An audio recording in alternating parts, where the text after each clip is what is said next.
අත්ථ නිබ්බින්දති දුක්ඛේ ඒස මොක්ඛෝ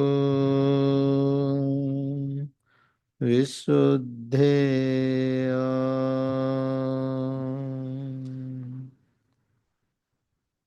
All volitional formations are impermanent. When one sees this with wisdom, one turns away from suffering. This is the way to purity. Sadhu, sadhu, sadhu.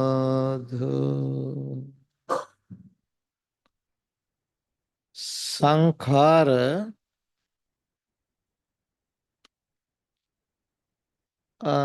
the term sankhara is translated as all conditioned things. Some people translate it as all conditioned things. Lately, one American writer translated the book Dhammapada. He has used the term all created things. It's okay, it's good, created things. Means people believe things were created. Whatever created, whether human, animals, or the world, universe, everything is impermanent. Sabbe sankhara anicca. But according to the very teaching of the Buddha, anicca is to be understood not out there, not in the world, not in the flowers, not in the rivers and all these things. Not outside, but inside. Sankhara, where are sankhara? Sankhara are inside. What are the sankhara? Punyabhisankhara, apunyabhisankhara, and aninjabhisankhara. These are the sankhara to be understood. These are the sankhara come to our mind. Whenever they come to our mind, we have to understand and let them go. Let them go means let them become anicca. Whenever they come to our mind, if we grasp, what happens? Suffering. Okay. Time for Q&A. Q&A. Bhante, what was the last Sankara again? In Pali and That in is English? That is jhanic sankhara. Oh. Jhanic results. It is because of jhanic sankhara people are born in 20 Brahma world. They themselves are sankhara. They themselves bring us suffering, dukkha. The Pali term. Aninja abhisankhara. Aninja. Aninja. Thank you. Aninja means not wavering. Because when you practice meditation, your mind is concentrated. When the mind is well concentrated, you can enter the jhana. As the result, you can develop your jhana, and then you are born after death, you are born in Brahma world. Thank you, Bhante. Any questions from the floor? And there's also the plastic If you want to write down your question, plastic box there.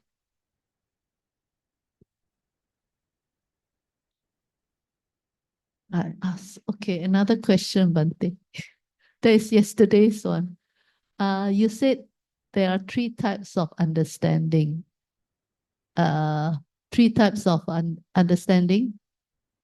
The first one we understand the right from wrong, wholesome, unwholesome, and all that. And the last one is the perfect understanding, right? What is the second one, Bhante?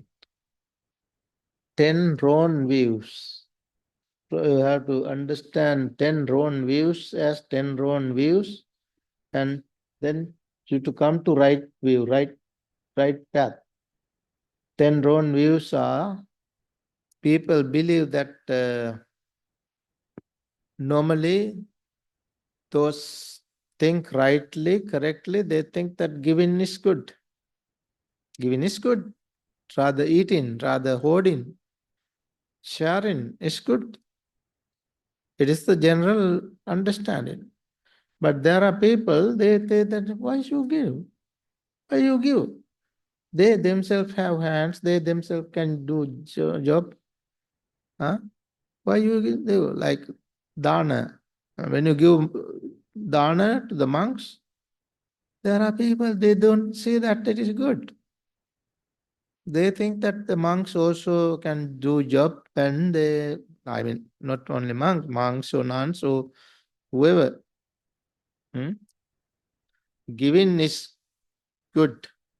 In general, in short, giving is good, rather eating, rather hoarding. If you have that understanding, giving is good, you are on the right path, right understanding. And there are people, they don't see the importance of performing sort of puja, like simple puja even. Like here, we do some sort of puja. Sometimes we light the candle, incense, offer flowers. Not like that. Even some other places, they do many different types of puja. It's good. It's good. Something good. It's all right. We have to appreciate it. If we can't do it, we should not depreciate such things as they are good things. If you have that idea, that understanding, it's all right. It's good. Let them do it. If you have that understanding, it's good. That is right understanding. It's because you are coming from wrong understanding to right understanding. That is the meaning. There are 10 different things. Those are the two things. Now, third one. There are people, they don't see the importance, the significance of supporting elders or virtuous ones. You have to support, help, do some sort of supporting to the virtuous one, the elderly people. We have to accept it as a fact. It is good. There are some people, they don't see that good. That is the third one. Then there are people, they think supporting mother is not good. You don't want to support mom. They themselves can do their own things. So as children, you don't want to support mom. And dad the same. Supporting mother is not good. They don't accept it. Father, they don't accept. And there are people, they don't accept the next birth, re-becoming. By the way, Buddhists don't talk about rebirth. Rebirth. Buddhism, the Buddha has talked about re-becoming. The Pali term is punabhava. Punabhava. Puna means again. Bhava means existence. Become again. You become again means become again any like animal, hungry ghost, or deva, brahma, like that. Become again punabhava. Become again. Uh, Punabhava. Bhava means again existence. Bhava means existence. Rebirth, when you use the rebirth, you are born again. You are born again means you are born again as you are now. That means humans should be born as humans. Animals should be born again as animals. That is not the teaching of the Buddha.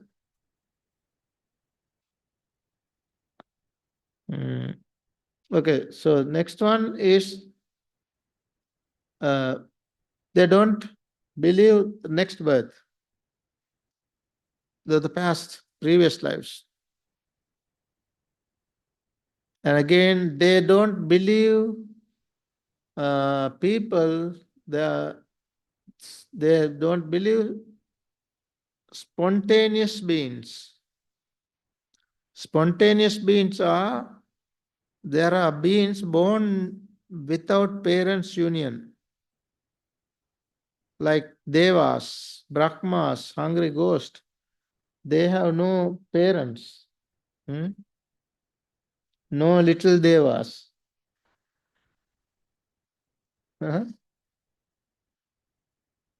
No little hungry ghost. Hungry ghosts are always big.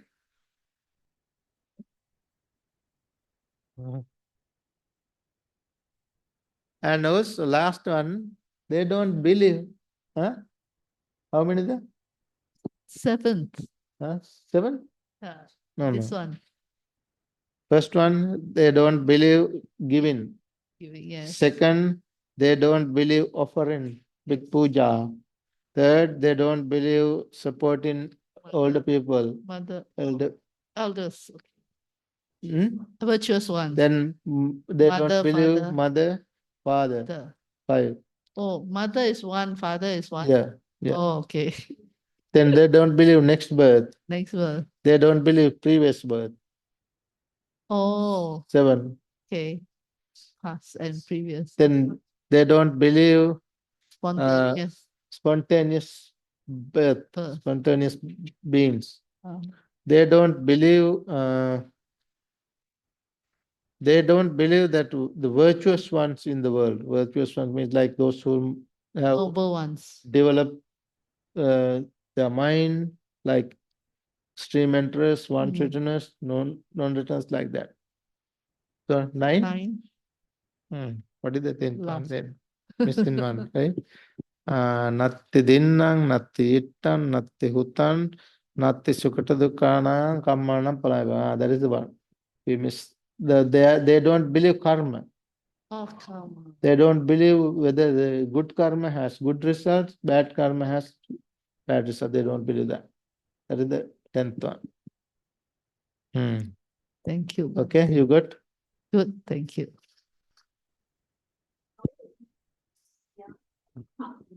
Huh? These sort of wrong views are actually what we call mundane wrong views.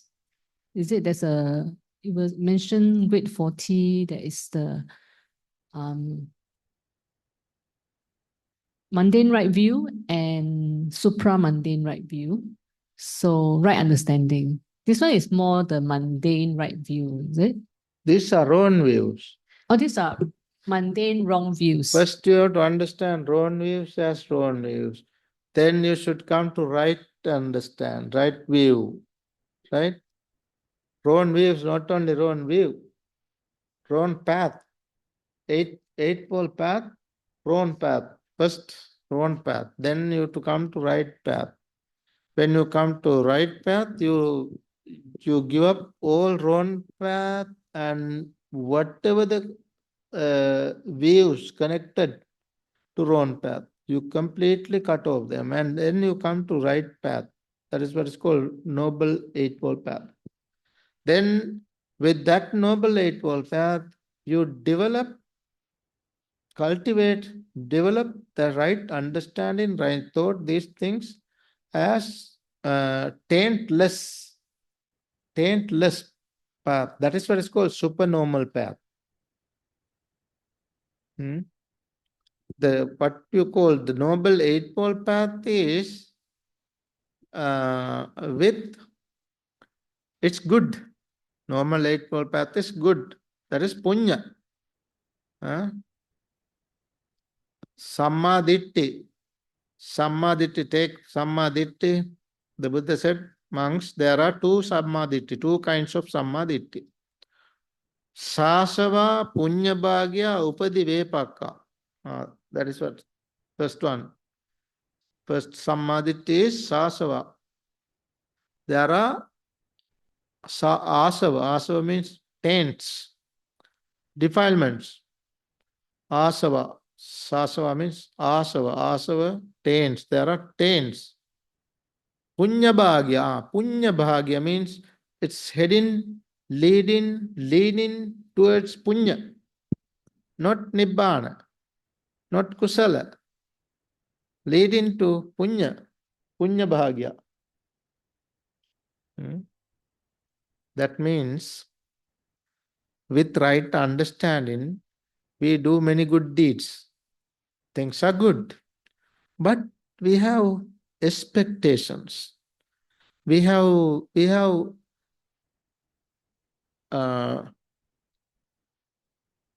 taints. We have desires to gain something. We want fame. We want good name. We are expecting something. We do things expecting good name. If I do this, they will say good. If I do this, then they will appreciate. Like that. Even that, not big stuff, though you expect something, even little thing, that is what is called taints, subtle things. So that is the Noble Eightfold Path. Noble Eightfold Path is not the right path. That is not the real path heading to the full enlightenment. According to that great 40 discourse named Great 40, you better read that one.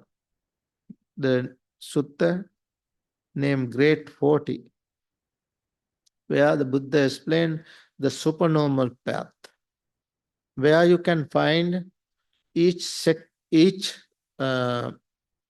factor is to be developed with mindfulness, effort, right mindfulness, right effort, and right understanding.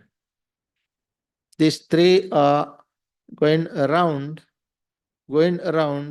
following each other. That is called anuparidhavana.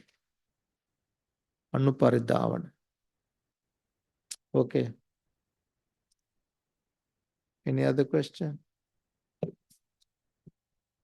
Earlier at the Dhamma talk, you talk about letting go of unwholesome thoughts when you meditate, but you also spoke about letting go of even wholesome thoughts. Can you explain why do we have to give up the unwholesome thoughts and also the wholesome thoughts when we meditate? That is what we are talking now. If you think that it is wholesome itself is with taints, with some subtle form of defilement. Some, like, we do things with expectation. You give, when you give, if you say for instance, you give something to a person, you expect that he would thank you, would appreciate you, right? That expectation is called, it's good. Your action is good, but you have expectation. When you give expecting nothing. That is Buddhist giving. Expecting nothing. Where no good, you have to both cut off both wholesome and unwholesome. Not only that, next one is jhanic even. Even jhanic results are also to be cut off. Bad is bad. That is one thing. Everybody accept that bad is bad. Then avoiding that, we prefer to do good. Do good means like good deeds. Dana is good, Sila is good, Bhavana is good. Those are the things. But these are not heading to Nibbana. Dana, Sila, Bhavana, simply doing this, nobody can attain enlightenment. Even Bhavana, so to say, this Bhavana means not the Buddha's Bhavana. These are Hindu Bhavana. What most people practice are Hindu Bhavana. Not the Buddha's Bhavana. Because they were there even before the Buddha. People practice Bhavana. So, simply practicing Bhavana, they all practice concentration meditation. So, through concentration meditation, nobody can attain enlightenment. Nobody can cut off defilements. Like when you practice only concentration, while you are practicing, all the while we are practicing concentration, through which you are suppressing your hindrances, suppressing. Then eventually what happens? Once you're done your meditation, again they pop up, they come up. Even the rishis, even before the Buddha, there were rishis, sages, munis. They practiced jhana. They had power to go through the air. But on the way, when they see the flower like the lady, a naked lady like the flower in Himalayan, just a flower, seeing the flower, they get upset. Emotion arises. Lust arises. Then they fell down. That is because of subduing things. Buddhism is not to subdue our desire, sensual desire, ill will, sloth and torpor, restlessness and worry, and doubt. These are the basic 5 things. These are the things to be understood when we meditate. When we meditate, if we simply repeat something, repeat, then we subdue this. We don't let them come up. Buddha said, whenever they come up, whenever they pop up, understand that it is not beneficial to me, it is not beneficial to my mom, dad, my so close friends, and it's not beneficial. It is not relevant in short. It is not relevant. Understand that. Then do not accept it. Do not welcome it. Buddha said, do not accept. Then keep it aside. Then abandon, cut off, obliterate, done. That is the way to cut off defilement. Where we have no good stuff or bad stuff, we see them as they are and cut off. 5 hindrances are to be cut off. Only then we come to, according to Satipatthana Sutta, we come to Dhammanupassana. Dhamma. Those Dhamma are, what are the Dhamma given there? First, 5 hindrances, then 5 aggregates, then 12 bases, like that. Those are the Dhamma to be understood. Dhamma anupassana. Anupassana means see this, contemplate on this again and again. Anu means again and again. Okay.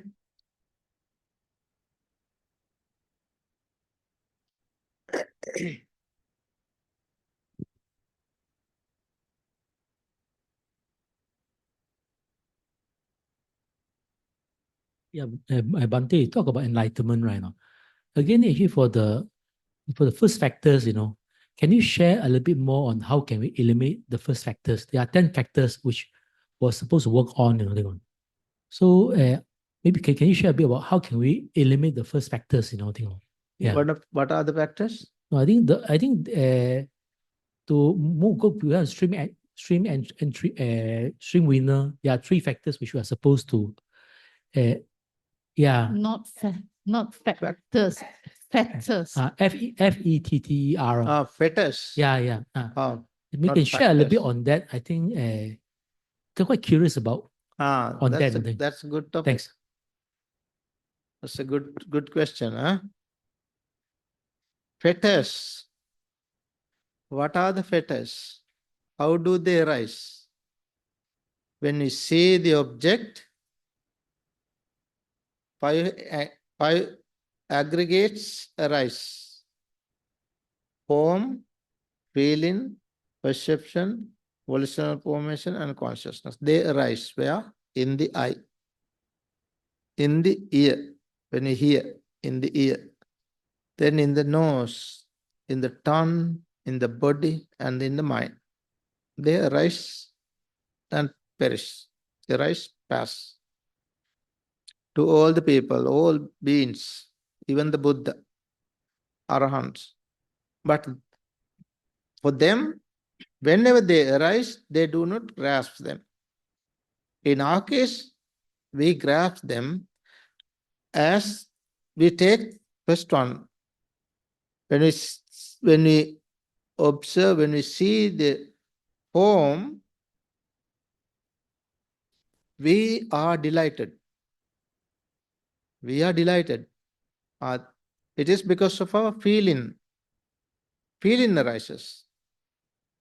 I, form, consciousness. These 3 come together. That is called contact. Depending on that contact, feeling arises. Feeling is threefold: pleasure, pleasant, pleasurable, painful, neither painful nor pleasurable. Now, when we think this as pleasurable feeling, agreeable feeling, we grasp it. We grasp what? Now, 5 aggregates. Grasping 5 aggregates, thinking that this is me, this is I am, this is mine, this is I am, this is myself. That is how we grasp it. Then we grasp them thinking that this form is mine, this form and me, the same. This form is within me. I am within the form. Form is in me, and I am in form, like that. Like that, four ways we cling to 5 aggregates. That means 5 multiplied by 4, 20 times, 20 ways. To 20 ways we are clinging to 5 aggregates. That is how we are fettered. That is what we call fetters. There are 10 fetters through which we are bound to samsara. Because of that grasping, we are bound to samsara. Fetters are, the first one is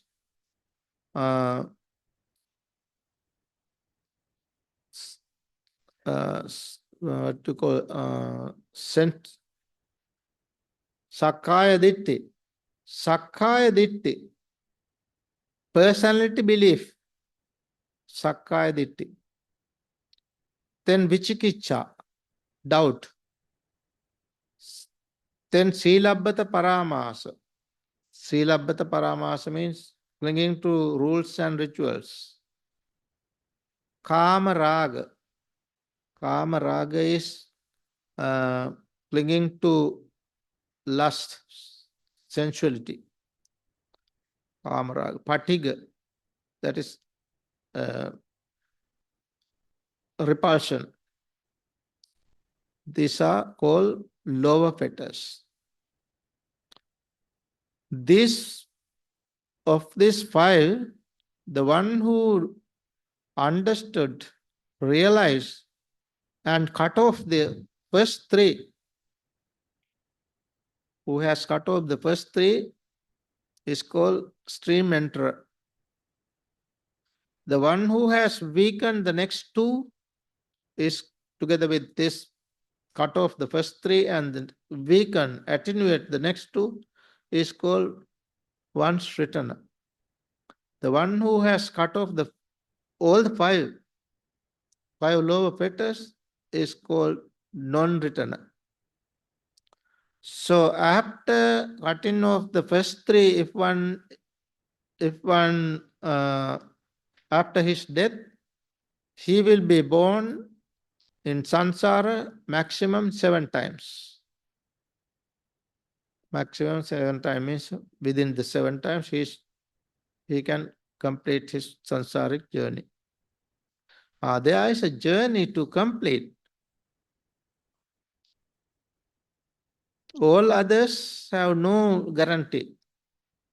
Only the person who has entered that stage, Sotapanna stage, has the guarantee. He will never be born in hells. Not in animal realms, not in hungry ghost realm. He is free from samsaric journey, at least for some extent. And then the second one, he will be, after his death, he will be coming back once. That is why he is called once returner. The next one, after death, he will be born in pure abodes. He will never return. Means he can complete his samsaric journey over there. Now, those who have developed jhana, they will be born in either material world or immaterial world according to their practice. For them, there are two more factors, fetters. Rupavachara, if they have developed material jhana, they will be born there. And then they will have to practice, understand the nature of impermanence, unsatisfactoriness, and selflessness of their jhana. For them, there are five more to go. For us, we have no such two. Those two, luckily we have no such two. Even there are, because we have not fettered materiality and immateriality. Since we have not fettered, we don't want to fetter and cut off fetter. Then what happened to us? If we can cut off the first five, then we have to cut off conceit, mana. Then uddacha, restlessness, and avijja, ignorance. That's the way. So, your question? Well, actually, we have been the slave of the five aggregate, How can we ensure that we can be the master of the five aggregate, Mark. We have been a slave to the five aggregate, which the five aggregate has been controlling us. So we get actually come back to samsara, keep on coming to samsara. So how can we, instead of becoming a slave to the five aggregate, we can become a master of the five aggregate, so that they don't control us. We are at the mercy, Five aggregates are the things to be understood. In order to be master of this, we have to be mindful. Mindfulness is the way. Buddha said mindfulness is the way to deathlessness. Unmindfulness is the way to death. Mindfulness is the way. Mindfulness, we have to develop our mindfulness. The four establishments of mindfulness. Buddha said, practice one first. If you practice one, simultaneously you are developing four. If you practice four, simultaneously you are developing seven. If you develop seven, you will realize two. What is the first thing to practice? Mindfulness of breathing. If you practice mindfulness of breathing, simultaneously you are developing four satipatthana, four establishments of mindfulness. If you develop those four, simultaneously you are fulfilling seven factors of enlightenment. If you develop those seven, then you will realize two, right? Knowledge and liberation.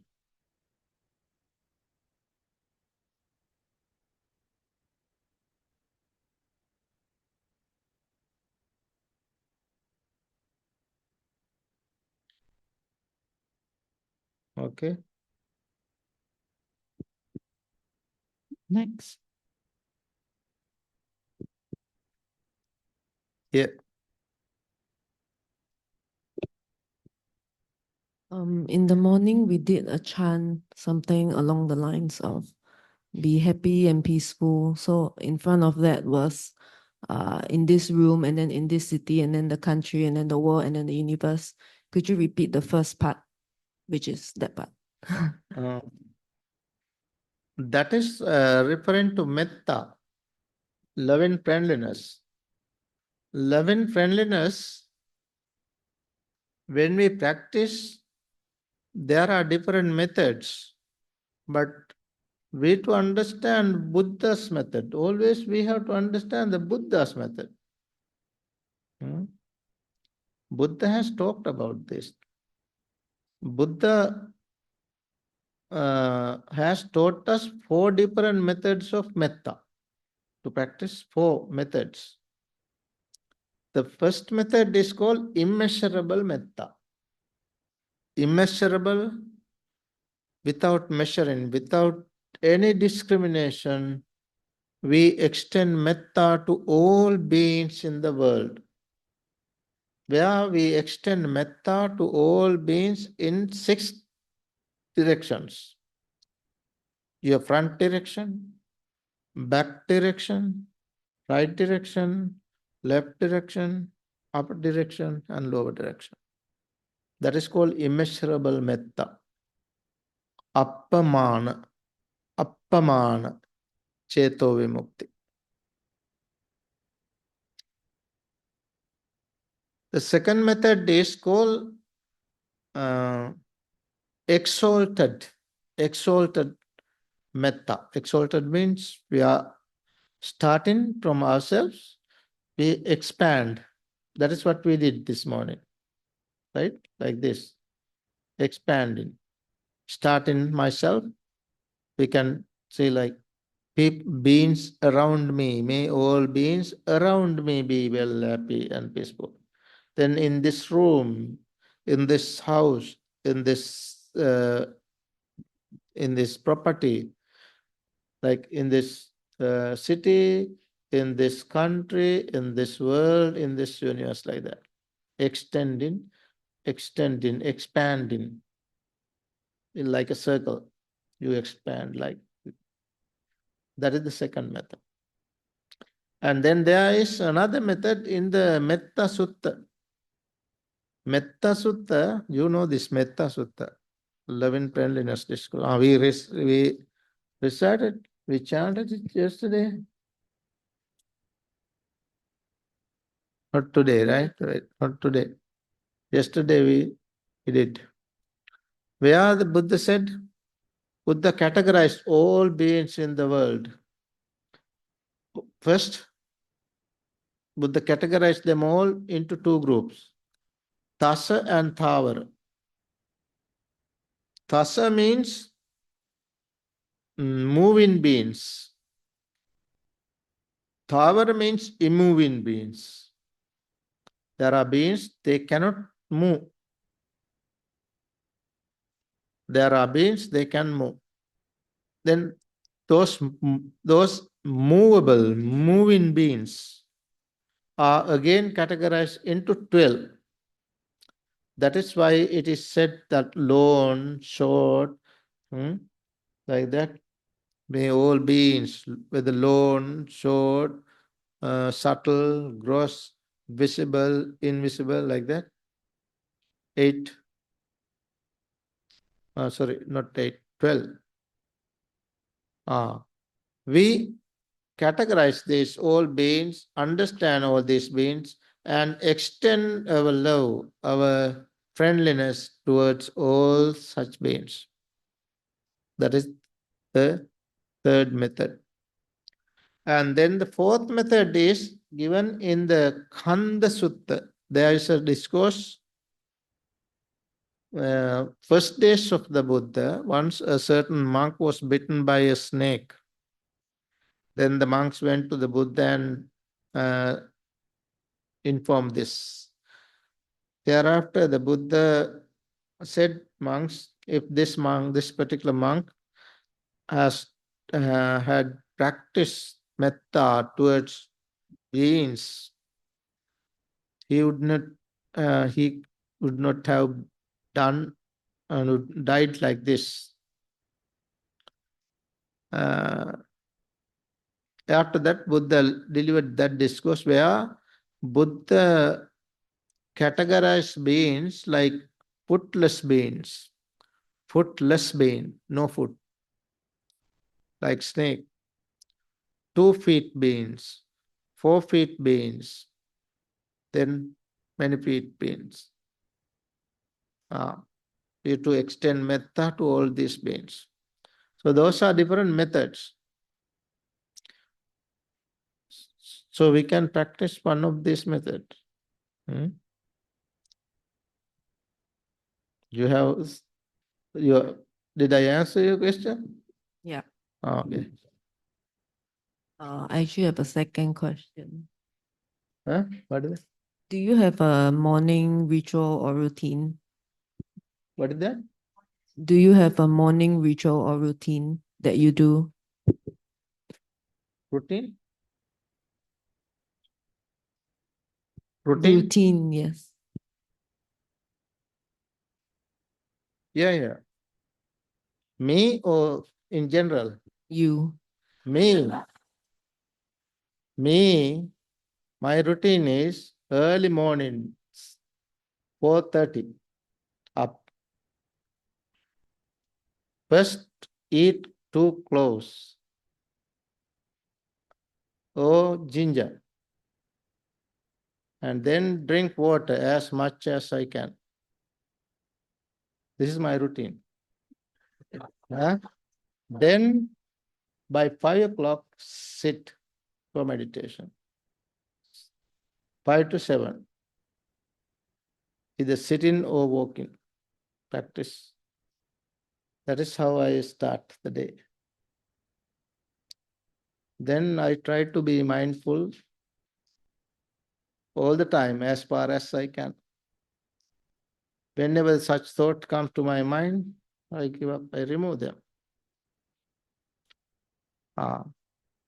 Light-heartedly I live. Wherever I go, just like the bird. No burden. No burden. That is my practice. That is my experience. No burden. So when you meditate for 2 hours, do you say anything to yourself? Like, do you recite something or it's just breathing? Yeah. Metta, when you practice metta, you have to repeat that. That is what is called concentration meditation. In order to concentrate, you have to repeat that may all beings be well, happy, and peaceful, like that. But when you practice concentration when you practice mindfulness of breathing, you simply observe breath and then start observing thoughts and cut off sensual thought, cut off ill will thoughts. Luckily, I don't get cruelty thought. I don't want to hit anybody, crush anybody, or shoot anybody, kill anybody. No, I don't want. Sometimes resentment, some sort of ill will, like anger arises, right? Now, that's the nature. You better observe your thoughts. Then you know better. You can understand things better. Thank Right. you. Okay. Hi, Bhante. So in the sutta sharing yesterday and the day before, we saw the Buddha mentioned about the 6 knowledges and also the 3 knowledges for arahants. So it seems that the Buddha talked quite extensively on those that requires very deep samadhi, like the jhanas, to achieve those knowledges. So, but for us, like in modern life, it's quite difficult to achieve those deep samadhis. So what is the basic level that we should aim for in order to be liberated? Like, must we really practice until have to see past lives, see future to be liberated? Thank you. Well, when you attain enlightenment, you have 3 knowledges. These are ability to understand your past lives, your own past lives, previous lives. And then you can understand how beings are born to this world and how they pass and are born somewhere else. Then you can understand your own defilements, how you destroy your own defilements. These are called triple knowledge. And others are, in general, for all people, all those who practice jhana, they can gain this five types of knowledge. So whoever practice, develop, cut off taints, can attain enlightenment. That is the teaching. So what is the question?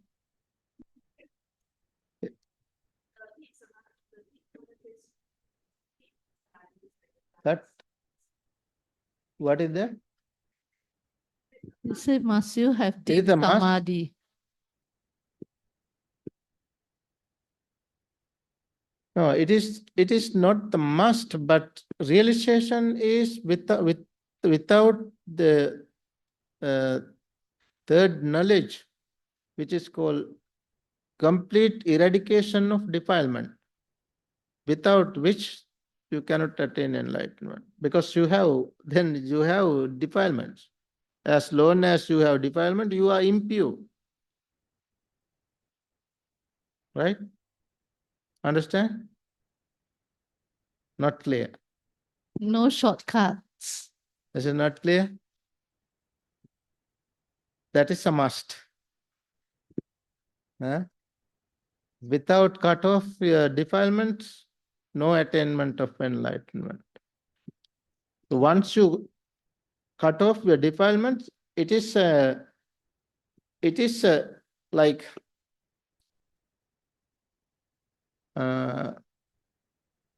when you attain enlightenment by destroying your defilements, as the result, you can understand your own previous lives. Even not necessarily to understand, cut off your defilements. When you meditate,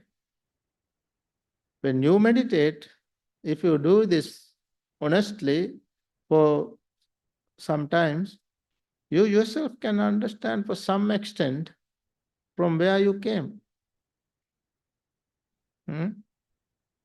What you did in the past. Sometimes you can understand several lifetimes, how you were there in the previous lives. You can understand this. Not necessarily to attain enlightenment.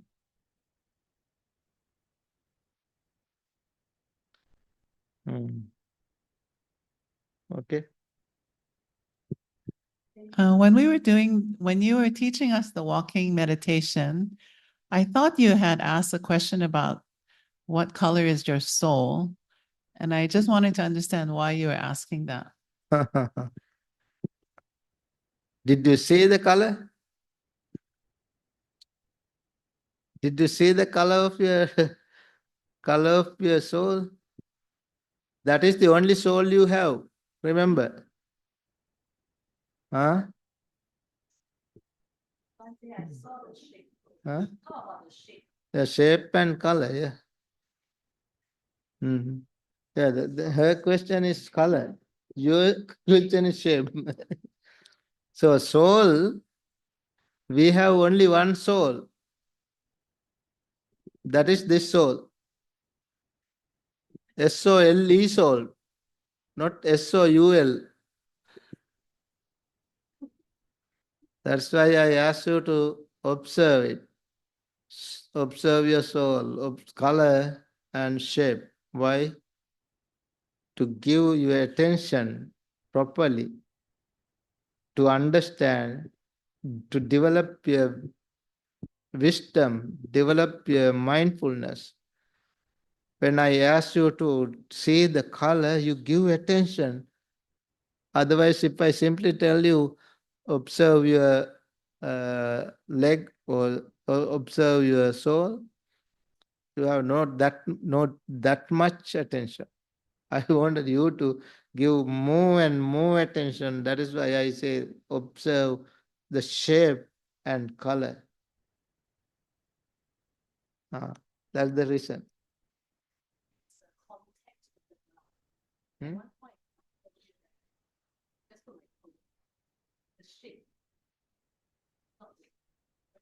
Shape, actual shape, you don't want to worry about shape.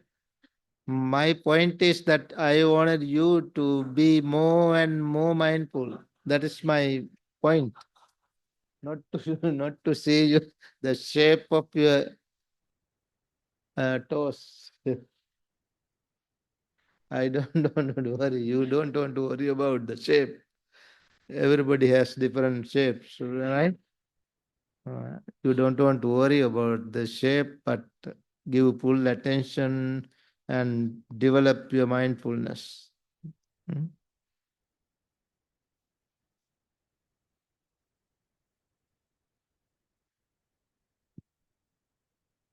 That's all.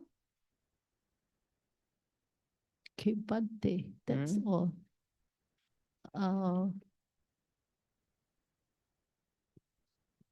Can we share merits, Bhante, and then ask for blessing?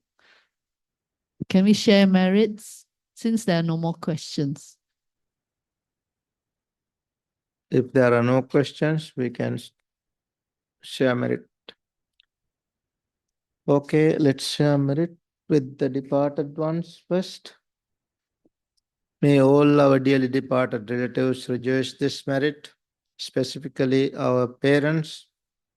You can remember your parents or relatives. parents, we all have to understand clearly that it is because of them we are here on our own feet today. They did everything for us. Today, throughout the day, we practice and acquire a great deal of merit. We share this merit with them. At the same time, we share this merit with all departed members of BF and all those who are expecting merit from us. May they rejoice this merit. May their sansaric journey be peaceful. May they attain supreme bliss of Nibbana. With that good thought, let's recite the stanza to share merit with the departed ones. Idang me ñātīnaṃ hotu sukhitā hontu ñātayo. Idang me ñātīnaṃ hotu sukhitā hontu ñātayo.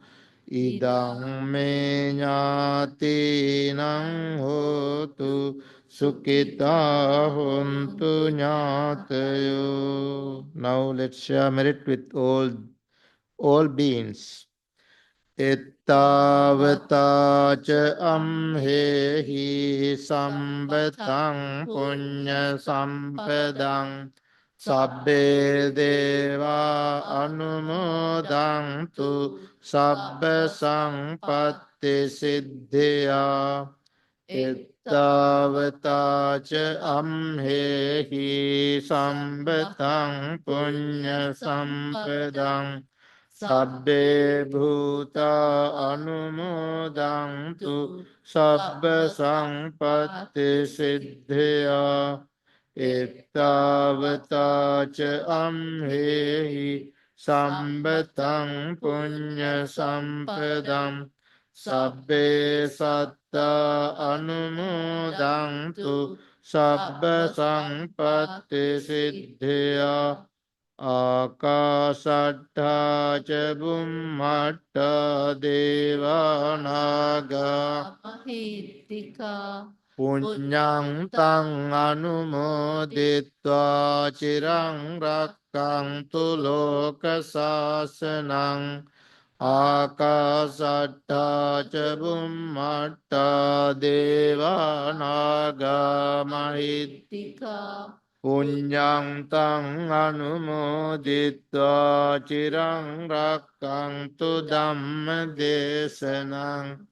Akasattha ca bhummatta devanaga mahittika puññaṃ taṃ anumoditva chiraṃ rakkantu maṃ paraṃ. May all deities rejoice this merit. May all our dearly departed relatives rejoice this merit. May we all attain perpetual bliss of Nibbana. Sadhu, sadhu, sadhu.